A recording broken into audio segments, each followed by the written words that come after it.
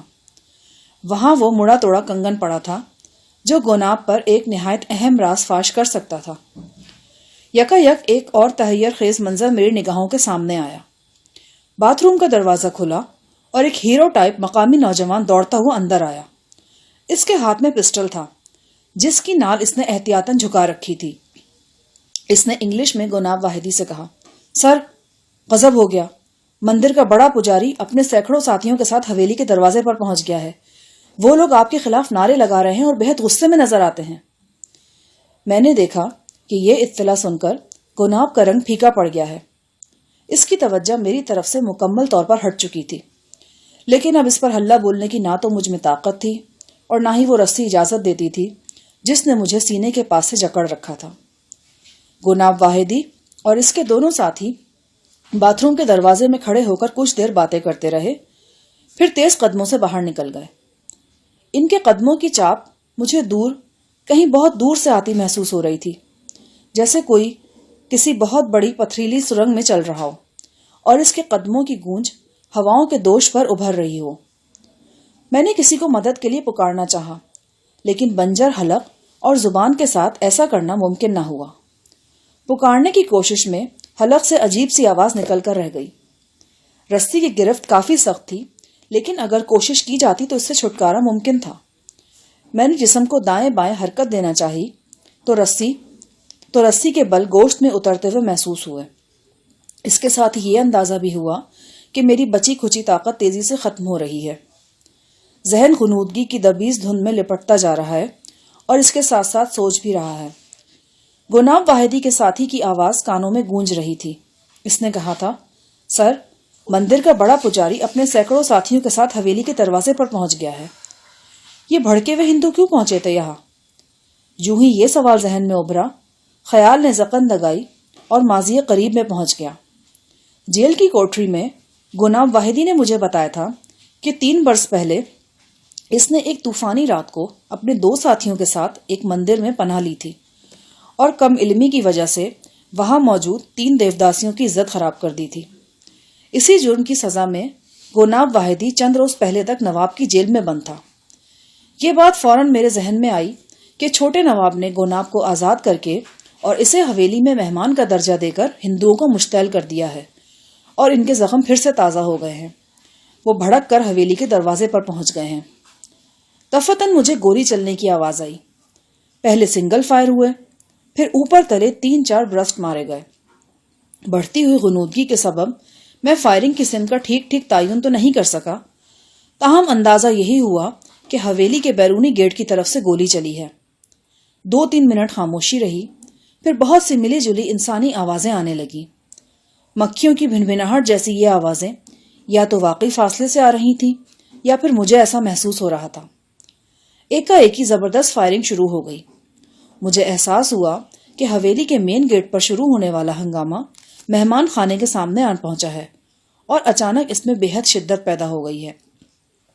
میرے سوچتے ہی سوچتے ایک برسٹ کمرے کے روشن دان میں لگا اور روشن دان کے پرخچے اڑ کر بے سود پڑی ارجمند پر آ گرے۔ اب مجھے چیخو پکار کرنے کی آوازیں بھی آ رہی تھیں۔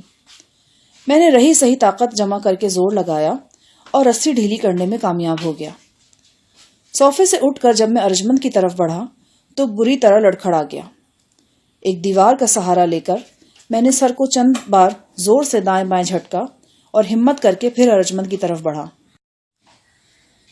وہ بے حس و حرکت پڑی تھی، سانس بے حد دھیمی چل رہی تھی۔ ارجمند کا اصل نام سروج تھا، بلکہ سروج دیوی تھا کیونکہ وہ ہندو تھی۔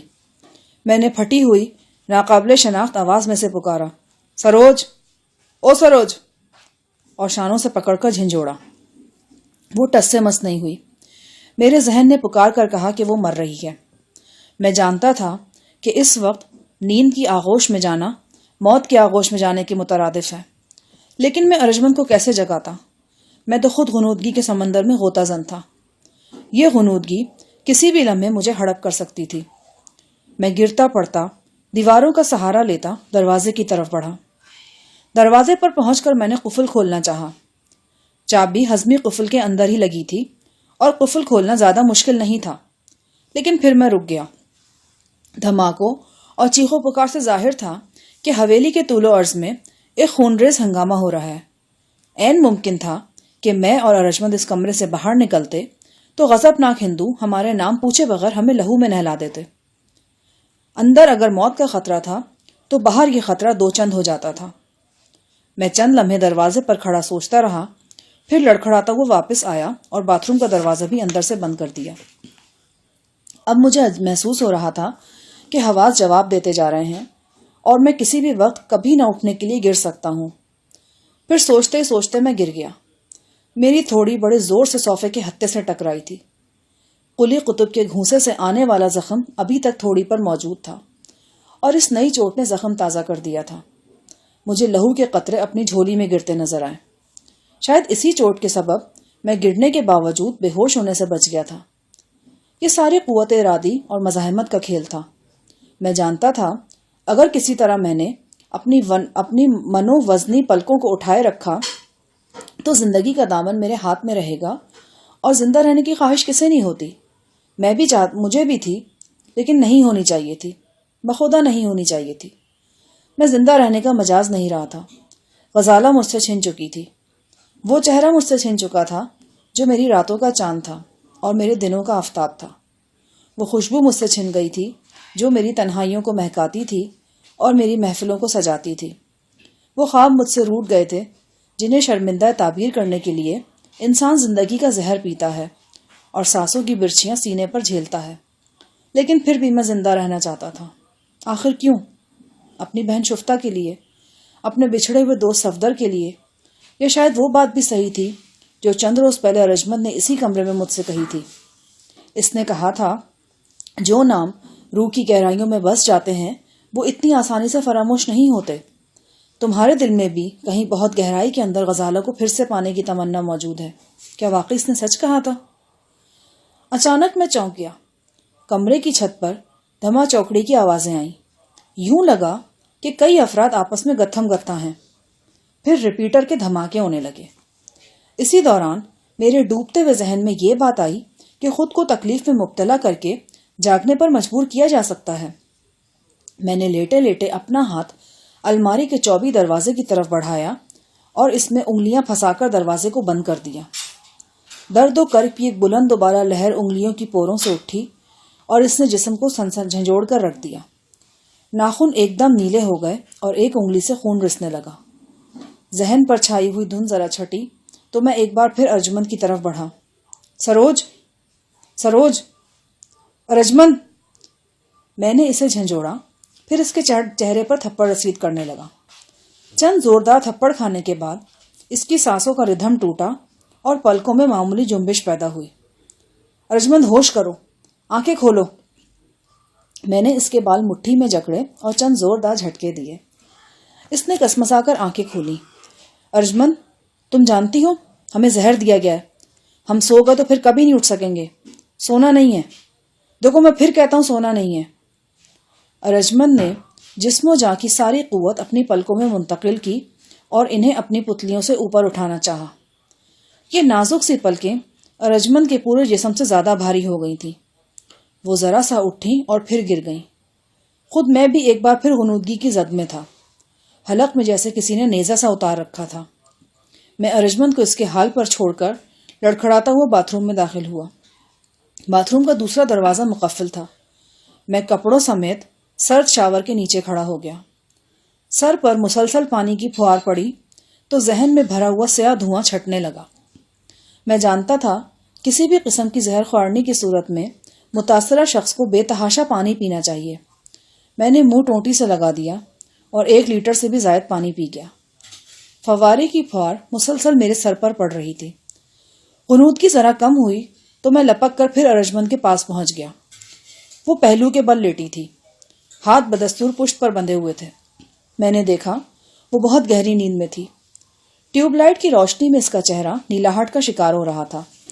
یہ نیلاہٹ موت کی پیمبر تھی۔ یہ اشارہ کرتی تھی کہ خون کو ضرورت کے مطابق آکسیجن نہیں مل رہی۔ میں نے ایک بار پھر سوچا کہ دروازہ کھول کر کسی سے مدد طلب کروں، لیکن کس سے؟ باہر بھی تو موت تھی۔ میں موت کے خلاف موت سے کیا تعاون چاہتا؟ حویلی کے طول و عرض میں فائرنگ ہو رہی تھی اور چیخ و پکار کی صدائیں مسلسل سما خراشی کر رہی تھیں۔ ایک دو بار کمرے کے دروازے پر بھی شدید ہلہ بولا گیا تھا، لیکن دروازہ مضبوط تھا۔ وہ ہمارے اور اس طوفان کے درمیان حائل رہا جس نے حویلی میں تہلکہ مچا رکھا تھا۔